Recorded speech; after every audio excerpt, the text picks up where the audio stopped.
अक्सर हम उन कर्मों को देखते हैं जो कर्म बाहर करते हैं, लेकिन उन कर्मों से ज्यादा हमें उन कर्मों को देखना चाहिए जो हम अपने मन के अंदर करते हैं। बाहर के कर्मों को बदलने से कुछ नहीं होता है अगर हम अंदर अपना मन न बदल पाए। हेलो दोस्तों, मैं हूं आदि और आप देख रहे हैं आदि टेक्निकल एजुकेशन चैनल। तो चलिए शुरू करते एक छोटी सी कहानी जो संयम पे आधारित है। एक व्यक्ति था जिसके 2 पुत्र थे।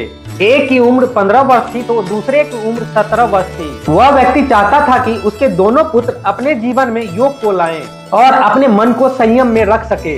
पिता ने अपने दोनों पुत्र को बुलाकर अपने पास बैठाया और कहा, बेटा मैं चाहता हूँ कि तुम दोनों योग को अपने जीवन में उतारो और अपने मन को संयम करना सीखो। यही सही वक्त है कि अपने शारीरिक स्वास्थ्य और मानसिक स्वास्थ्य पर ध्यान रखो। पिता की बात सुनकर दोनों पुत्र ने उनकी बात मान ली। पिता फिर बोले, तो ठीक है, तुम दोनों कल सुबह 4 बजे उठना और योग करना। इसलिए अभी जाओ, तुम दोनों जल्दी सो जाओ और सुबह जल्दी उठना है। पिताजी की बात सुनकर दोनों पुत्रों ने हामी भर दी। सुबह हो गई, 4 बज चुके थे। बड़ा पुत्र 4 बजे उठ चुका था, लेकिन छोटा पुत्र अभी भी सो रहा था। बड़े पुत्र ने छोटे पुत्र को जाकर उठाने का प्रयास किया, लेकिन उसके बार बार उठाने पर भी वह नहीं उठा। इसलिए वह अपने पिताजी के पास गया और बोला, पिताजी मैं छोटे को कब से उठाने का प्रयास कर रहा हूँ पर वह उठ ही नहीं रहा। मुझे नहीं लगता है कि वह रोज सुबह उठकर योग भी कर पाएगा और अपने मन को संयम रख पाएगा। पिताजी बोले, बेटा ऐसा क्यों बोल रहे हो, अभी तो पहला ही दिन है। पुत्र बोला, वही तो, पहले ही दिन इसने ऐसी हरकत कर दी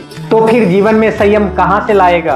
पिताजी बोले, उसके जीवन में संयम आए या ना आए यह तो बाद की बात है। मुझे लगता है तुम्हारे जीवन में संयम कभी नहीं आएगा। पिताजी के ऐसे शब्द सुनकर वह हैरान रह गया और बोला, पिताजी आप क्या कह रहे हो? जो आराम से घोड़े बेचकर सो रहा है उसे कुछ कहने की बजाय आप उल्टा मुझे ही सुना रहे हो कि मेरे जीवन में संयम कभी नहीं आ पाएगा। मैं तो जल्दी उठ गया हूँ। फिर पिताजी बोले, तुम्हारे जल्दी उठने से क्या लाभ? अगर तुम्हारे अंदर संयम नहीं है, वह सो रहा है हमें साफ साफ दिखाई दे रहा है, लेकिन तुम जगे हुए हो और जागते हुए भी तुम सो रहे हो, क्योंकि तुम्हारे भीतर जल्दी उठने का अहंकार है और जहाँ अहंकार होता है वहाँ संयम दूर दूर तक नहीं होता। इससे तो बेहतर था तुम उसके तरह ही सोते ही रहते। इससे मुझे साफ साफ दिखाई देता है कि तुम सच में अभी सो रहे हो। पिताजी की ऐसी बातें सुनकर उसे महसूस हुआ कि वह जो भी कह रहे हैं सच ही तो कह रहे हैं। मेरे जल्दी उठने का भी क्या लाभ कि मैं इतनी छोटी सी बात के लिए उत्तेजित हो गया। फिर पुत्र बोला, पिताजी धन्यवाद,